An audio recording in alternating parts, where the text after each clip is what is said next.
Okay, hope this angle works all right. I'm gonna have to rotate the video in post, but I hope that works out well and nothing seems really weird with the perspective.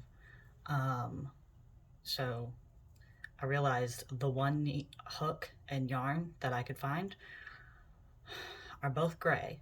So I hope that they are different enough, at least in like texture, visual texture, that it's not too hard to follow. But if that's an issue, actually I can pretty easily dig out some different yarn from where it's packed. So if that is an issue, I can do that. But since it was asked for, I think, you know, just some basic introduction to how to get started, different methods of holding your hook. The one I'm working with is pretty small, but you can I definitely recommend starting with a much larger hook. Don't necessarily need chunkier yarn if you're just for learning purposes, but generally hook size corresponds to yarn thickness. But when you're learning, it's much easier to see and work with a chunkier hook and a normal thickness yarn, because you can easily see your stitches because they're more spaced out. With the appropriate size hook and yarn, your stitches are much tighter and a little more difficult to see. I tend to work with too small of a hook for my yarn because I like my stitches to be very tight, and also it allows me a little more wiggle room with how much I pull on my yarn without making my stitches too loose.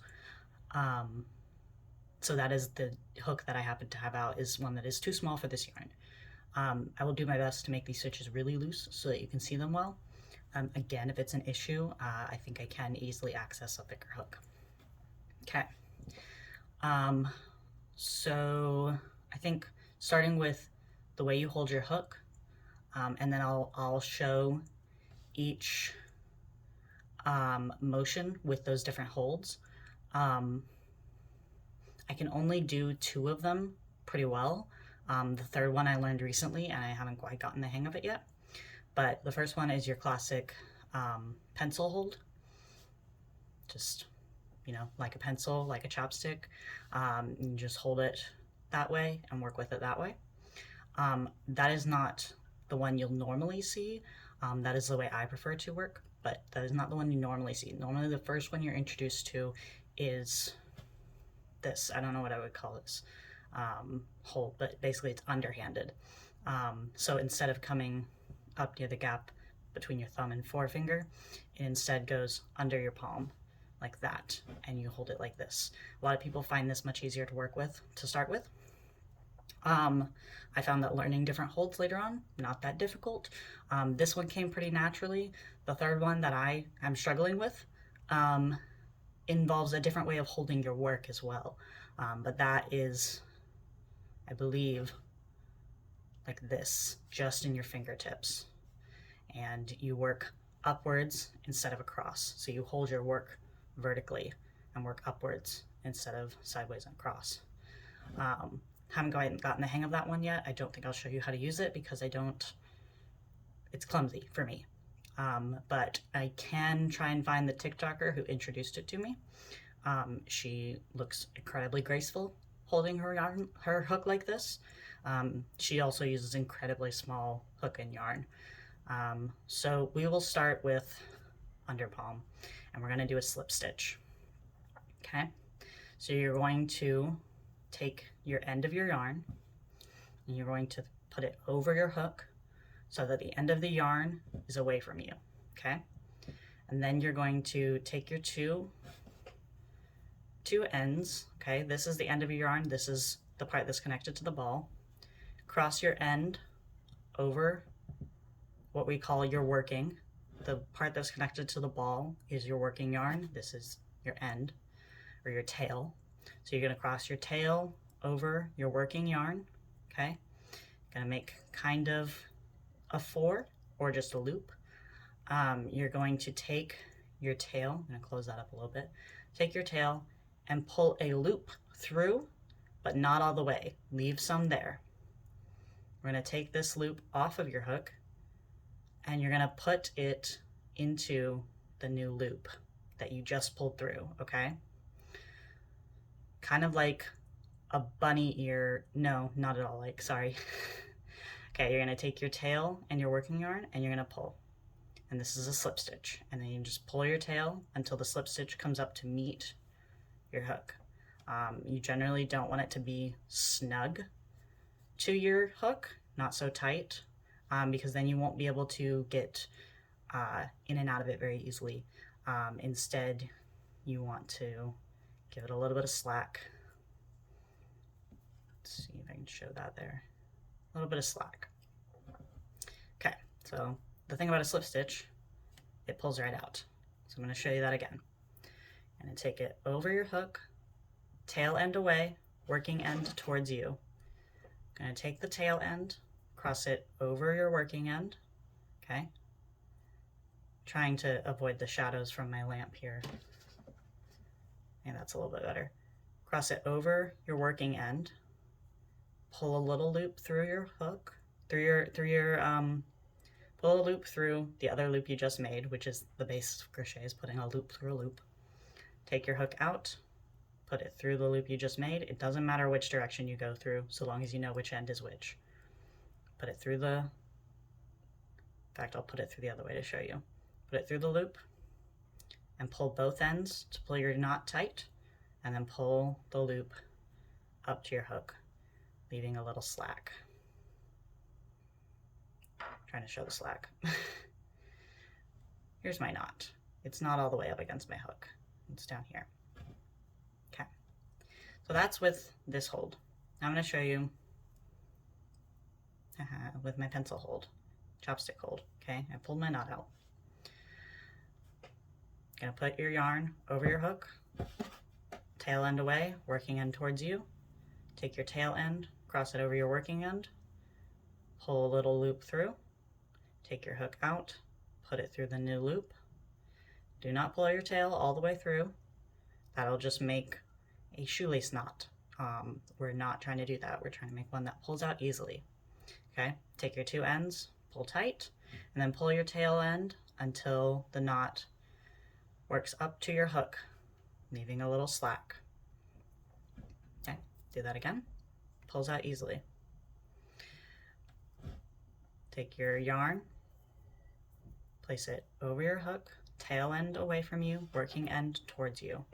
Take your tail end, cross it over your working end, pull a little loop through, but not all the way. Take your hook out, put your hook in your new loop, take both ends and pull tight, and then pull your tail until your knot approaches your hook with a little slack. Little slack. Okay, so I'm going to show you how to make a chain stitch, which is the basis of most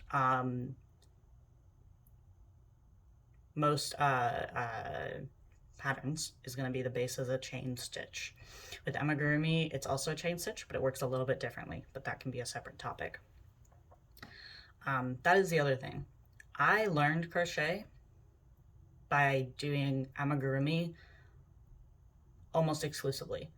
It is a more complicated form of crochet, which I think aided me because I learned all of the complicated math and all the complicated spatial thinking right away. So when I went back to traditional crochet patterns that are not in the round, everything came very, very easily. Okay, so we're gonna do our slip stitch.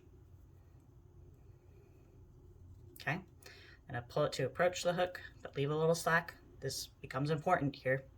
Okay, I haven't done this hold in a long time. Okay, so holding your yarn is a personal thing, holding your working yarn, and everyone finds the way that they prefer and what is comfortable to them.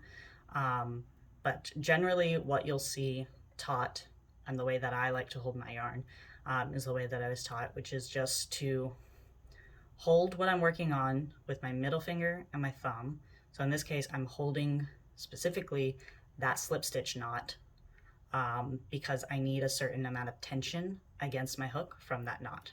So I hold that knot and I loop the yarn over my index finger and slightly pinch it between my index and my middle finger. So my middle finger is doing double duty here. And then the rest just hangs from my hand, okay? So you hold your working yarn, you're gonna take your hook and you're gonna do what's called a yarn over. So I'm taking my hook and I'm going over my yarn, through, and then just taking the hook, the actual hook, and grabbing the yarn, okay? So now I've got a hold on it and it's not going anywhere. It's on my hook now, almost like a loop, but it's just over and under the hook, okay? Don't do that again. You're holding your yarn, holding your work.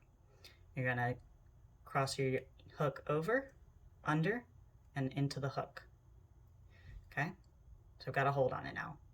Now what you do is you wanna turn your hook down. So you're still holding onto your yarn, but now the hook is down and less likely to catch what you're pulling it through, this loop. If you catch this loop, you can't pull this yarn through it, you'll get stuck. So you're gonna turn your hook down. You're gonna pull your yarn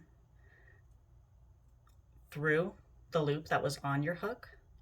You're gonna let it slide off, and now you've got your next loop. And this is your first chain, okay? Do that again.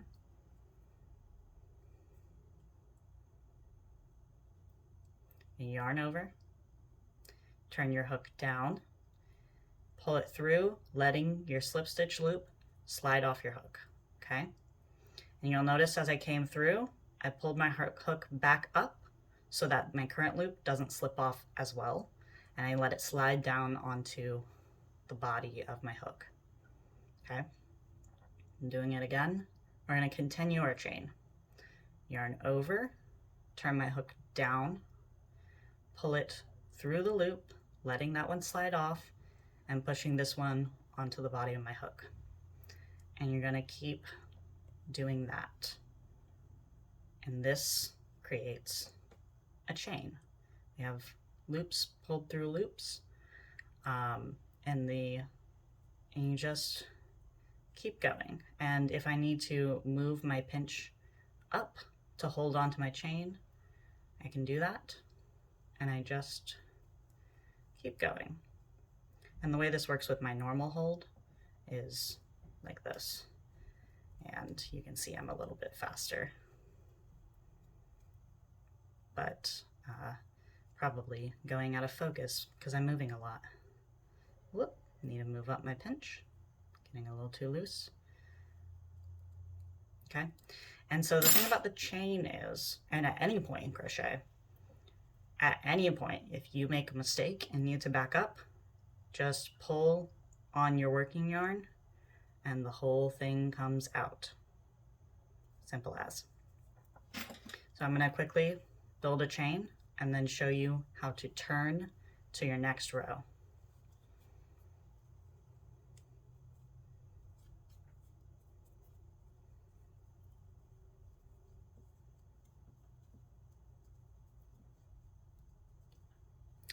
I'm not a fan of this yarn, probably why it was out of sight and didn't get packed and forgotten about.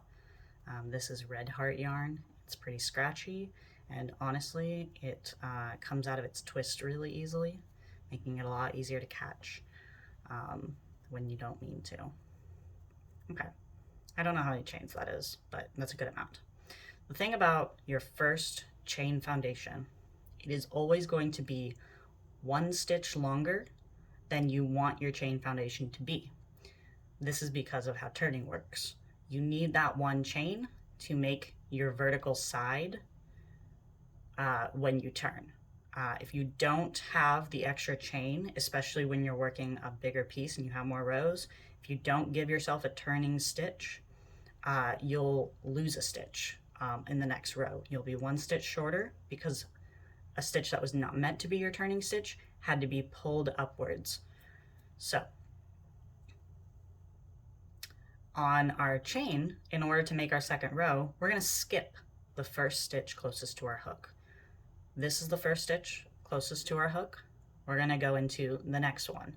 Okay, you're going to take your hook and go into that first stitch. So we're not counting the loop that is on our hook right now. This is the first stitch closest. The light. This is the first stitch closest to your hook. We're going to go into the next one. Okay, so you're going to hold on to your yarn and you're going to put your hook into the second one from your hook. So now this stitch right here, you see how it went kind of vertical? That's now the wall of your rows.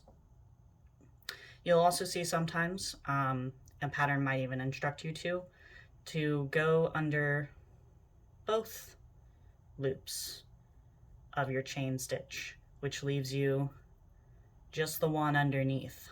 As you'll see on the underneath of your chain, there's a little row of just single little row of bumps right there, rather than two on each side. And that's the one you'd end up underneath with. Much easier for now to just go into one side of it. Okay, so second chain, second stitch from your hook, we're going to go in. Now we're going to do another yarn over, just like with the chain. You're going to go around it and grab it on your hook. It'll be a little bit of a weird angle for now, but you're going to grab it on your hook. You're going to turn your hook down, and you're going to go, you now have 2 loops on your hook, okay? So be mindful of that, okay? You're going to yarn over, turn your hook down, and you're going to go through just the first loop, only the first one. So now you have your new loop and still that loop from the end of your chain, okay? And show that again. I'm going to go into second chain from your hook, yarn over, turn your hook down, always very important, pull a loop through just the one loop, okay? Leaving this one still from the end of your chain, okay? We're going to yarn over again. We're going to turn our hook down, and this time we're going to pull through both loops, 1 and 2. Easier to just do both in one go than try to do one, come up, and then do the other. Okay.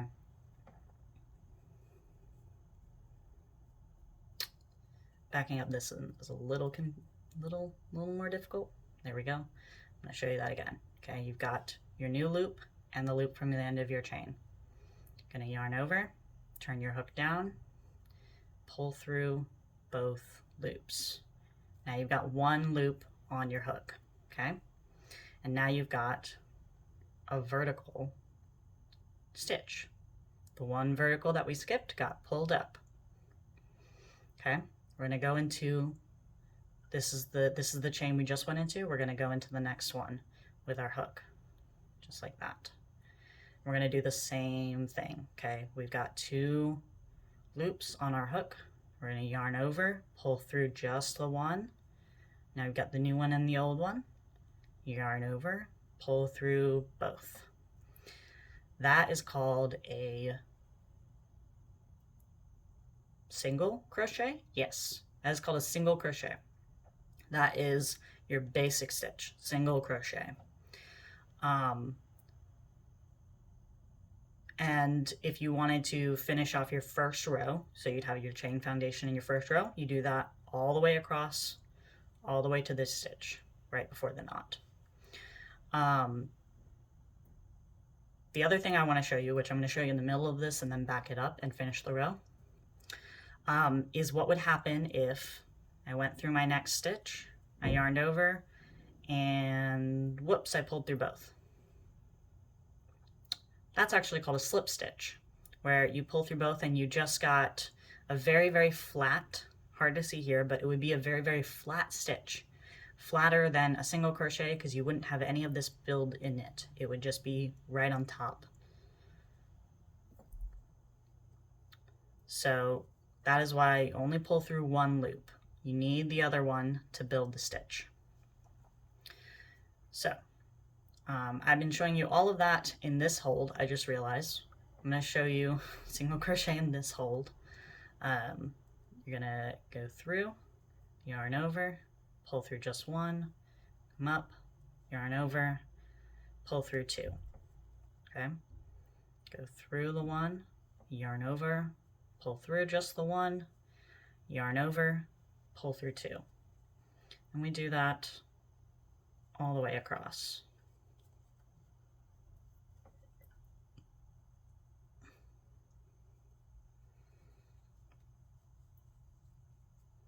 I wish it were easy to cut up these videos on my phone so that I could just skip to the next part for you, but I think it's actually great to see it happening in real time. You can kind of compare to what you're doing and see if it makes sense. And your work will curl up like this. That will go away the bigger it gets. It does get annoying at this point. When I teach this to people in person, what I love to do is start them with a piece that already has like 3 rows on it, because it's a lot easier to hold to learn the basics, and then go back and learn the slip stitch and the chain foundation. Okay, so that was the last single crochet in this chain. I have no more loops to go through. I'm at the knot. Now what do? So remember when I talked about this vertical stitch that we need on the end so that we don't end up a stitch short with another stitch being pulled up into the next row? We're going to do what's called a turning stitch, which you have to do at the end of every row. Some patterns will have you pull your row up and then do your turning stitch. Some will have you do your turning stitch here and then pull up. You can do whichever. You don't necessarily have to follow a pattern when it talks like that. So a turning stitch is essentially a chain, because it's not really a stitch. We've got only one hook on our loop, and we're only one loop on our hook, and we're only going to have one loop on our hook. No going through 2. So basically just another chain into this loop. I'm going to yarn over, turn your hook down, pull through one loop, letting the other one slide off, another loop. Now we've got this extra little stitch hanging off the end, and that's what's going to be pulled up and create the wall of our next row. So now we turn our work over and we have the back side. Now what you're going to start to do, instead of just going through one side of your stitch, you're going to go through both loops. And this time we don't need to skip a stitch unless you want to count this little guy. This little loop right here, I guess you would skip that. I don't consider it skipping a stitch, although it does look pretty much exactly the same. So we'll say skip this stitch, go into the second one. You're going to go through both loops. Previously on our chain, we were just going through one side. And you can do that, and that is a type of decorative effect on the front of your work. Or front side or back side, just going through one or the other. That can be indicated on a pattern. For basics, and normally, unless indicated, you go through both. And by both, I should explain that a little bit better. Stitches look like a little V on top, right? You see the little V's? Here, there you go. See the little V's.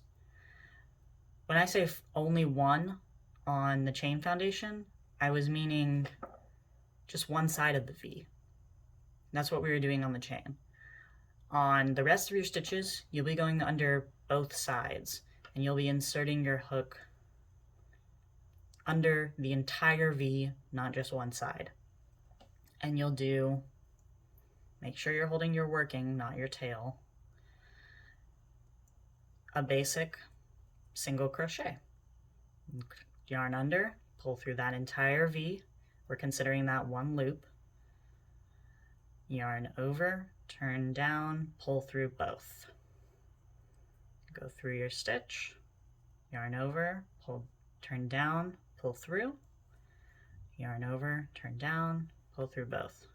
And you go all the way across. And that is probably the most important stuff to know. when starting crochet, important stuff to master, that makes you a scarf. That can make you a whole scarf. That can make you a handkerchief, that can make you a dishcloth, that can make you lots of stuff. I can do another video about different stitch types. I'd have to do a little bit of script prep for that one because I will forget stuff. But in the meantime, I hope this was helpful. 25 minutes long and counting. Feel free to fast forward through my long periods of silent stitching. But I hope that was helpful. And if there's anything that you want more clarification on, that you were confused by, that wasn't visible enough, I know my lighting's kind of weird here, please let me know, and I'll definitely do a quicker little zoom in on whatever, not literal zoom in, but educational zoom in on whatever that might be. Hope this was good. I hope this wasn't too basic. I don't want to belittle anyone's skills. If you definitely already know all of this, like, feel free to ignore. Probably should have said that at the beginning, but I'll make a note.